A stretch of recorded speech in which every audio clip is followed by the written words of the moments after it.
नमस्कार। उत्तर प्रदेश की तमाम बड़ी खबरों में आपका स्वागत है। खबरों का सिलसिला शुरू करने से पहले वीडियो को लाइक करके चैनल को सब्सक्राइब कर दीजिए और आप ये वीडियो किस शहर और राज्य से देख रहे हैं हमें कमेंट करके जरूर बताइए। सीएम योगी ने किया बड़ा ऐलान, अब दंगा करने वालों की संपत्ति होगी कुर्क। सीएम योगी ने अधिकारियों को आदेश देते हुए कहा कि ऐसे लोगों पर जो प्रदेश में दंगा भड़काने का प्रयास करते हैं उन पर रासुका लगाकर उनकी संपत्ति कुर्क करने के साथ साथ उन्हें जेल में डाला जाए ताकि प्रदेश का माहौल न बिगड़ने पाए। अखिलेश यादव ने की नाराज ब्राह्मणों को साधने की कोशिश। सपा के दो बड़े ब्राह्मण नेताओं माता प्रसाद पांडे और विनय शंकर तिवारी के साथ भगवान परशुराम की करी पूजा अर्चना, जिस पर ब्रजेश पाठक ने तंज कसते हुए कहा कि ब्राह्मण मूर्ख नहीं है जो आपके अभिनय और वास्तविक व्यक्तित्व को न समझे। आपकी ब्राह्मण विरोधी सोच जग जाहिर है। लखनऊ में गरजे सीएम योगी फिर दोहराया बटोगे तो कटोगे का नारा। कहा कुछ लोग वोट बैंक के लिए हिंदुओं को जातियों में बांटकर उन्हें लड़ाते हैं, पर हिंदू अब एक हो चुका है। अब उन्हें बांटकर लोग अपनी राजनीतिक रोटी नहीं सेक सकते। मायावती ने दिया बड़ा बयान। कहा अगर संविधान से छेड़छाड़ की तो बसपा सड़कों पर उतरकर आंदोलन करेगी। मायावती ने यह बयान संघ के संविधान से समाजवादी शब्द हटाने के प्रस्ताव के बाद दिया है। उनका कहना है कि संविधान बाबा साहब अम्बेडकर का आशीर्वाद है, उससे छेड़छाड़ बर्दाश्त नहीं किया जाएगा। 2002 बंबई बम ब्लास्ट के मास्टरमाइंड आतंकी शाकिब की जेल में हुई मौत। ब्रेन स्ट्रोक के बाद अस्पताल में कराया गया था भर्ती। सीएम योगी ने किया बड़ा ऐलान, अब यूपी बनेगा ग्रीन स्टेट। गोरखपुर में जनसंबोधन के दौरान सीएम योगी ने यह घोषणा करते हुए कहा कि सरकार का लक्ष्य अगले 2 सालों में 52 करोड़ पौधे लगाना है। सड़क, हाईवे, स्कूल एवं अस्पतालों के पास पौधे लगाए जाएंगे, जिससे प्रदेश हरा भरा होगा। साथ ही वृक्षों से तापमान भी कम होगा, जिससे गर्मी से राहत मिलेगी।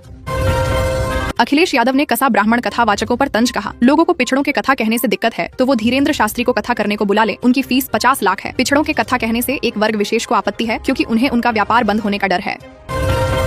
सीएम योगी ने किया बड़ा ऐलान, प्रदेश के वरिष्ठ नागरिकों को दिया बड़ा ऑफर। अब यूपी में 60 वर्ष से अधिक उम्र वाले नागरिकों का जल्द बनेगा आयुष्मान कार्ड। 5 लाख तक का इलाज होगा बिल्कुल मुफ्त। हिंदू नाम से दुकान चलाने वाले मुस्लिम पर सीएम योगी ने लिया बड़ा एक्शन, दुकान को किया सील। कावड़ मार्ग पर पंडित जी वैष्णो ढाबा नाम से दुकान चलाने वाले नौशाद आलम की दुकान को सील कर दिया गया है। हाल ही में योगी आदित्यनाथ ने मालिकों को दुकान पर अपना नाम लिखने का आदेश दिया था। आदेश की अवमानना करने के कारण यह एक्शन लिया गया है। दादी पोते ने रिश्तों को किया शर्मसार। 21 साल के इरफान ने अपनी 65 साल की दादी सुल्ताना से रचाया निकाह। दादा की मौत के बाद बढ़ी थी दोनों के बीच नजदीकियां। सीएम योगी का बड़ा एक्शन, आगरा में अवैध रूप से रहने वाले 60,000 लोगों को आया घर खाली करने का नोटिस। अखिलेश यादव ने इसकी निंदा करते हुए कहा कि गरीबों को उजाड़ रही है सरकार। इस बारिश के मौसम में बेघर लोग कहां जाएंगे? वे लोग वहां सालों से रहते आए हैं। सरकार यदि उन्हें हटाना चाहती है तो पहले उनके लिए रहने की व्यवस्था करे। कथावाचक विवाद पर कुमार विश्वास ने दिया बड़ा बयान। कहा रामायण और महाभारत किसी ब्राह्मण ने नहीं लिखी। जब गैर ब्राह्मण रामायण महाभारत लिख सकते हैं तो वे इसकी कथा क्यों नहीं सुना सकते? कुमार ने आगे कहा कि जो ब्रह्म को जाने वही ब्राह्मण है। जो प्राणियों में जाति के नाम पर भेदभाव करे वो ब्राह्मण कहलाने के लायक नहीं है। अखिलेश यादव ने किया सीएम योगी पर बड़ा हमला। कहा यह सरकार किसान विरोधी है। प्रदेश में मिलावटी खाद बेची जा रही है और सरकार इस पर कोई एक्शन नहीं ले रही। अखिलेश ने आगे कहा कि योगी सरकार में कालाबाजारी चरम पर है। खाद का सरकारी रेट 260 रुपए है, लेकिन बाजार में खाद 350 रुपए में मिल रहा है। सरकार चुप है क्योंकि इनके मंत्रियों को भी कमीशन मिल रहा है। यूपी एसटीएफ को मिली बड़ी सफलता। 5 लाख के इनामी तैयब मुस्तफा को एसटीएफ ने दबोचा। गौ तस्करी से लेकर आर्म्स एक्ट तक अनगिनत अपराधों में था लिप्त। योगी आदित्यनाथ ने कहा एक समय था जब गोरखपुर देवरिया में तैयब से कांपता था सिस्टम, पर आज हर अपराधी और माफिया को पुलिस का डर सता रहा है।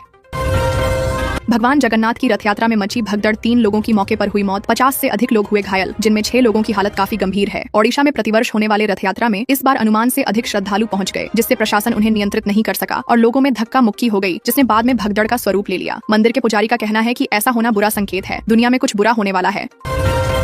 पीएम मोदी को विद्यानंद महाराज ने धर्म चक्रवर्ती सम्मान से किया सम्मानित। मोदी ने इसके लिए महाराज का आभार व्यक्त करते हुए कहा कि मैं इस उपाधि के लिए खुद को योग्य नहीं समझता हूँ, लेकिन संतों से जो भी मिले वो प्रसाद होता है। यही हमारी संस्कृति है।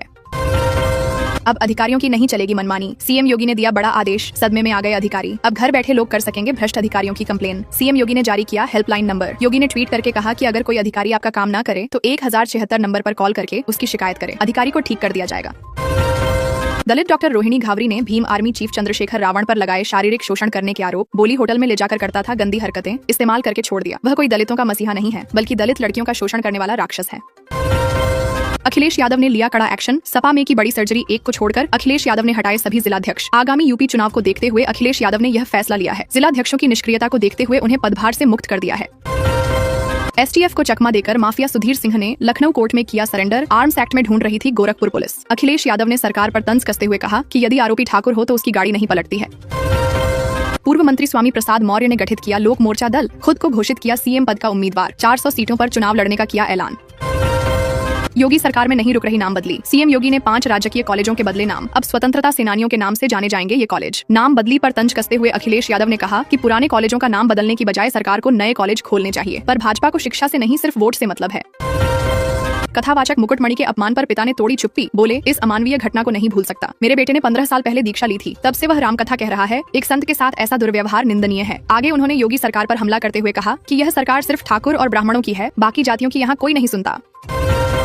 बदनामी के डर से पिता ने उतारा बेटे को मौत के घाट। मामला उत्तर प्रदेश के अमरोहा का है, जहां एक पिता ने अपने शराबी बेटे की सुपारी देकर उसे जान से मरवा दिया। पूछताछ करने पर आरोपी ने बताया कि उसका बेटा अव्वल शराबी था और उसका दूसरी जाति की लड़की से प्रेम प्रसंग था। पिता के मना करने के बावजूद वह मान नहीं रहा था, जिसके बाद उसने बेटे की सुपारी देकर उसे मौत के घाट उतरवा दिया।